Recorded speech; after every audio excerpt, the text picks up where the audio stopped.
Eh bien, donc, nous allons commencer ce débat politique. Nous vous remercions d'être déjà nombreux dès le début. J'aperçois des camarades des assises du communisme qui sont juste à côté de nous et je les salue fraternellement. Nous avons donc un débat qui va être animé par Pierre Franchère, qui est ici présent. Donc Pierre Franchère est notre vice-président, en l'absence de Léon Landini qui se remet d'une opération, mais qui est en forme et qui va bientôt revenir au premier plan. Donc Pierre Franchère a été maquisard dans les francs-tireurs et partisans de France en Corrèze pendant la Deuxième Guerre mondiale. Il est un des animateurs des associations de résistants de ce département. Il est également un militant internationaliste de l'amitié entre la France et la Russie. Il a été également député du PCF et également membre du comité central du PCF à une autre époque, dirons-nous. Voilà. Bien, alors je ne sais pas si je vais dire d'abord à sa droite ou à sa... on va commencer par Marie-Christine. Donc Marie-Christine Burican, qui sera facile à reconnaître à la tribune parce que la parité est loin d'être atteinte. Bon. Et donc Marie-Christine Burican, eh bien, c'est une camarade de Vénissieux. Elle est secrétaire de la section de Vénissieux du Parti communiste français, conseillère générale et également une des animatrices du réseau Faire vivre et développer le PCF. Nous le remercions d'être ici. À son côté, en train de fouiller dans ses affaires, donc notre ami Gilbert Rodriguez. Gilbert est un syndicaliste et il représente ici le front syndical de classe. Voilà, fais coucou aux gens pour qu'ils te reconnaissent. Donc ensuite, de l'autre côté de Pierre Franchère, eh bien, il y a Jacques Nikonov, qui est le porte-parole national du MPEP avec Michel Deseine, que j'ai entreaperçu tout à l'heure et qui n'est peut-être pas très loin. Et Jacques Nikonov était communiste, il a écrit un certain nombre de traités que je vous recommande vivement, dans lesquels il y a toute l'argumentation nécessaire pour montrer comment il est possible de sortir par la gauche et de façon progressiste de l'euro et de l'Union européenne. Et donc, tout à fait près de moi, là, juste à ma droite, donc, mais ça ne signifie rien du point de vue politique, donc Jean-Luc Pujot est l'animateur des clubs Penser la France et notamment pendant toute l'année dernière il a animé avec ses clubs les cafés hyper républicains à Paris qui ont réuni un certain nombre de personnes en qualité et en quantité donc au Falstaff à la Bastille, lieu symbolique s'il allait dans notre histoire. Voilà, bon, moi-même je suis donc Georges Gassot, secrétaire national du pôle de renaissance communiste en France. Oui, le moment est venu donc de débattre du prochain Conseil national de la résistance, le nouveau CNR pour faire court mais avec une perspective mobilisatrice. Il a été présenté les trois mouvements qui ont lancé l'initiative parce que il est évident qu'il ne fallait pas chercher ailleurs pour mettre ce problème crucial en débat, et pas seulement en débat, en mouvement.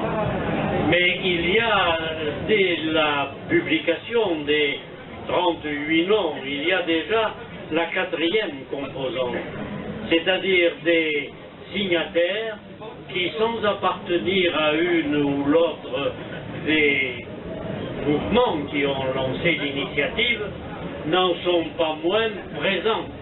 C'est-à-dire qu'il y a, et cela n'est pas étonnant, à partir du moment où au niveau général et national, du temps du CNR, il n'y avait pas les problèmes dans la politique française que nous connaissons aujourd'hui, n'est-ce pas?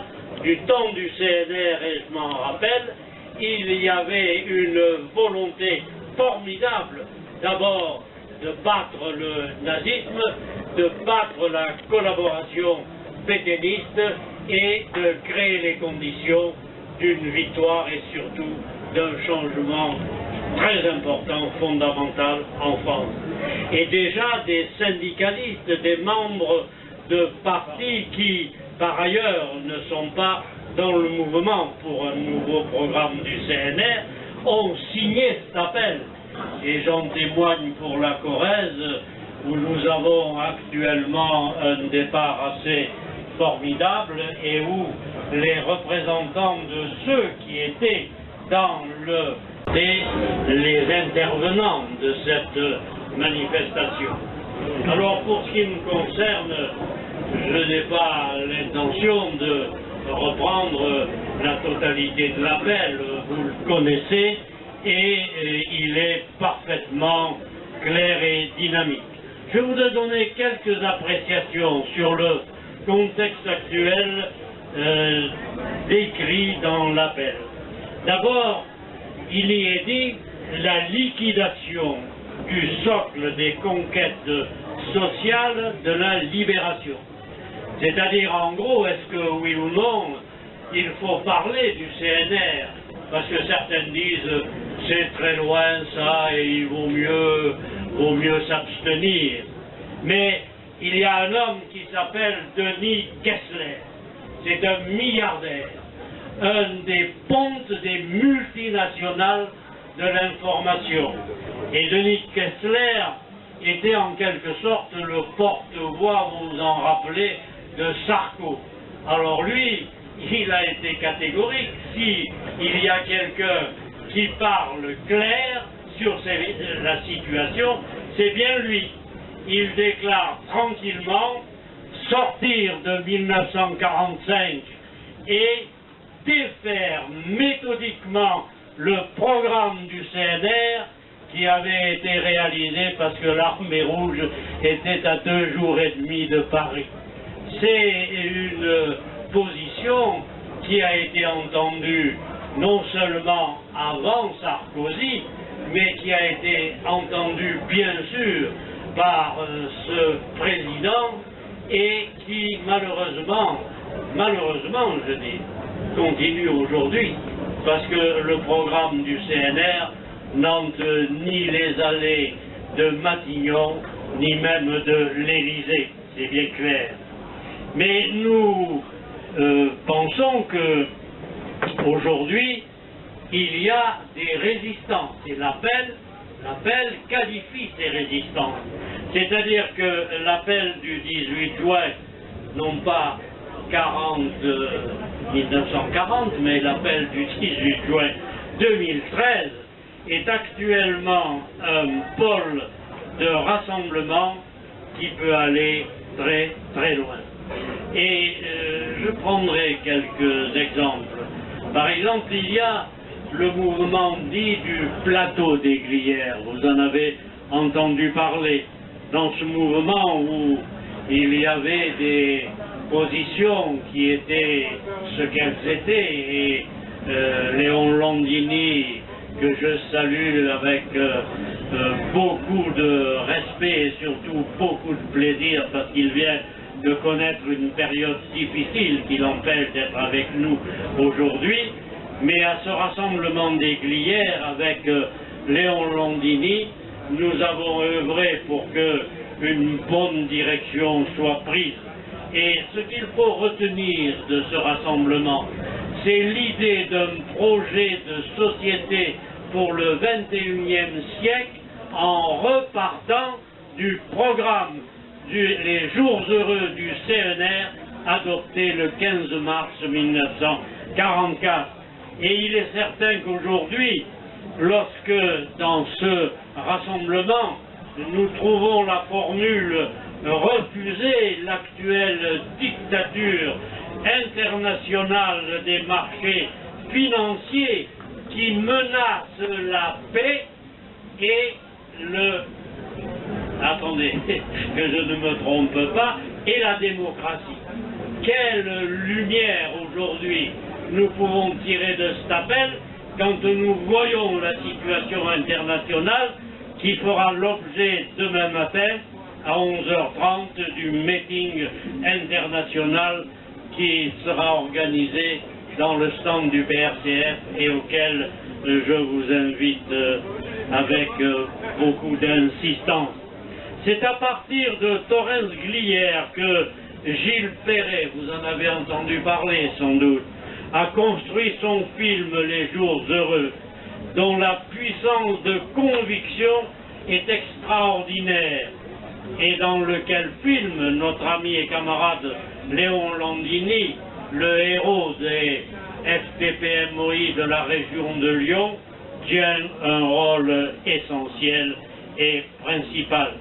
Le 2 février dernier, nous avons commémoré à Paris le 70e anniversaire de la victoire glorieuse de l'armée rouge à Stalingrad.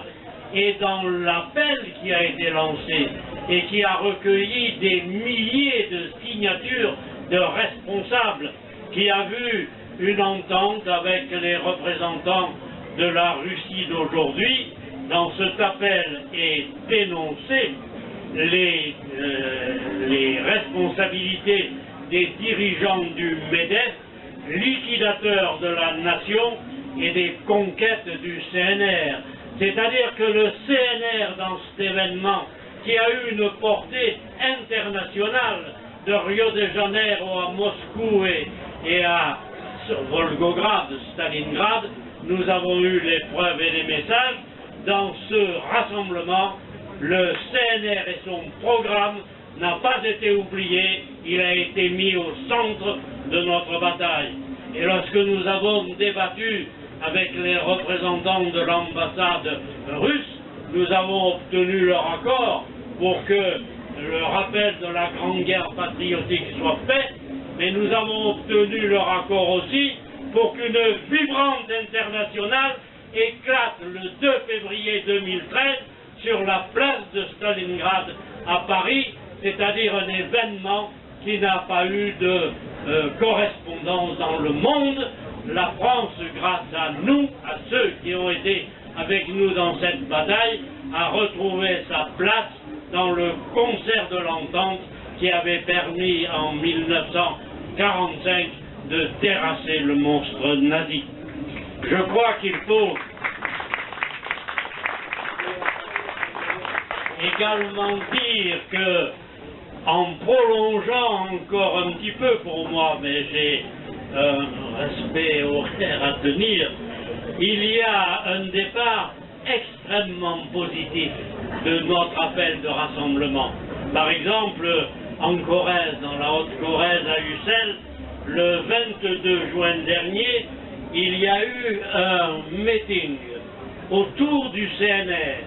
Et dans ce meeting, il y a eu la prise de parole de démocrates chrétiennes, d'amis de la résistance, puisque les parents avaient été au cœur de ce combat, d'amis de la résistance, ou résistants d'hier, résistants d'aujourd'hui, chrétiens, communistes et gaullistes, se sont prononcés unanimement pour la sortie de l'Union européenne et la sortie de l'euro.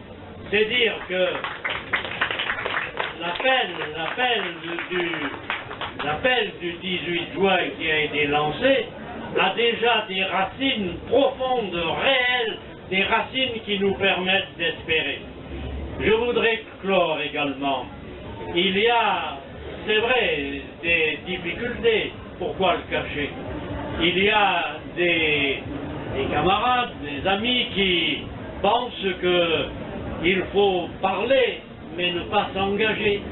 C'est-à-dire que ça aboutit à quoi? On dit, aujourd'hui, c'est l'histoire, mais il ne faut pas reprendre le passé. Il y a, j'ai lu dans le journal L'Humanité, du 27 mai 1913, la totalité du programme du CNR. Et je dis bravo.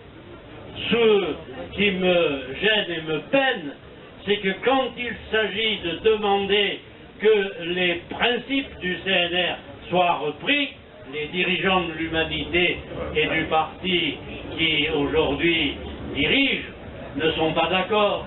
C'est-à-dire qu'il y a réellement des difficultés qu'il faut surmonter, et on ne peut les surmonter que si on s'adresse hardiment à tous ceux, communistes, chrétiens, gaullistes, à tous ceux qui sont patriotes républicains. On peut surmonter les difficultés si nous allons au contact et à la discussion. Et puis, je voudrais dire un mot sur la démarche gouvernementale et présidentielle, parce qu'elle existe. Parce que nous menons des batailles, mais nous nous heurtons à des difficultés. Et par exemple, je crois qu'il faut dire très clairement que la volonté du pouvoir en France aujourd'hui, c'est de parler beaucoup de la résistance, d'étouffer sous des flots de paroles en faveur de la résistance la bataille pour la prise en compte d'un nouveau programme du CNR. Les médias, radio et télévision du service public, vous en avez peut-être des échos, travaillent actuellement jour et j'oserais dire jour et nuit pour le programme qui va être diffusé en mars 2014. C'est-à-dire qu'il va y avoir un flot d'initiatives dans le but finalement de noyer notre lutte pour la prise en compte du CNR. Par exemple, en Corrèze, on a Georges en a parlé, on a une manifestation de la résistance unie dans laquelle les francs-tireurs et partisans, et je les représente, sont au premier rang. Et nous avons eu le 10 septembre le préfet de la Corrèze. Eh bien, le préfet de la Corrèze a parlé pendant je ne sais quel temps qu'il fallait, au mois de mars prochain, nettoyer les monuments des résistants, qu'il fallait en faire de nouveaux, qu'il fallait solliciter des témoignages. Tout ça, évidemment, pas pour expliquer qu'il fallait revenir au programme du CNR. J'en témoigne personnellement. Habituellement, vous savez, les micros des télés et des radios ne se tendent pas facilement. Hein. Habituellement, voilà, on nous évite plutôt. Mais voilà que maintenant, j'ai été, depuis mai à juin, j'ai été sollicité, et drôlement sollicité, puisque les envoyés caméramans et journalistes de France Télévisions m'ont demandé de parler, et les interviews caméra et autres ont pris plus de 4 heures de témoignages. Mais on m'a prévenu catégoriquement que tout ce que je disais pour la reprise du programme du CNR ne serait pas évidemment publié. Et alors, que fallait-il que je fasse? Que je refuse? Non, je n'ai pas voulu refuser parce que ça m'a permis, j'espère que ça sera repris, de poser les problèmes. Mais c'est clair, on donne la parole, mais pas question de parler du CNR et du programme du CNR. Voilà, je crois que c'est clair et net, donc il nous faut combattre tous les partisans de cette Union européenne, prison des peuples, et ne pas oublier les responsabilités des élus, des politiques, et en particulier de soi-disant Front National, dont je me rappelle que le Jean-Marie Le Pen, on était du bureau d'âge à l'Assemblée nationale en 1956, et Marcel Cachet était le président de l'Assemblée nationale.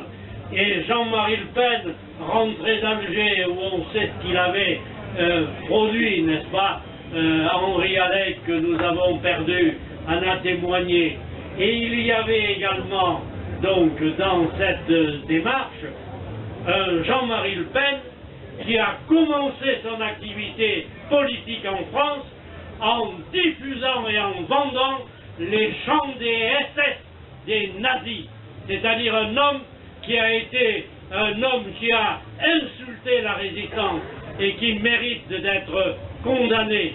Et aujourd'hui, il ne faut pas oublier les responsabilités passées et actuelles. Je voudrais également dire une chose, c'est que cet appel constitue un véritable outil pour un nouveau CNR. Et à la fête de l'UMA, il va prendre une autre dimension plus importante, mais d'ici les municipales, il restera encore 6 mois où les élus, dans la mesure où nous irons à la base vers les résistants, les démocrates et républicains, les patriotes, où les élus peuvent et doivent être sollicités et les candidats également.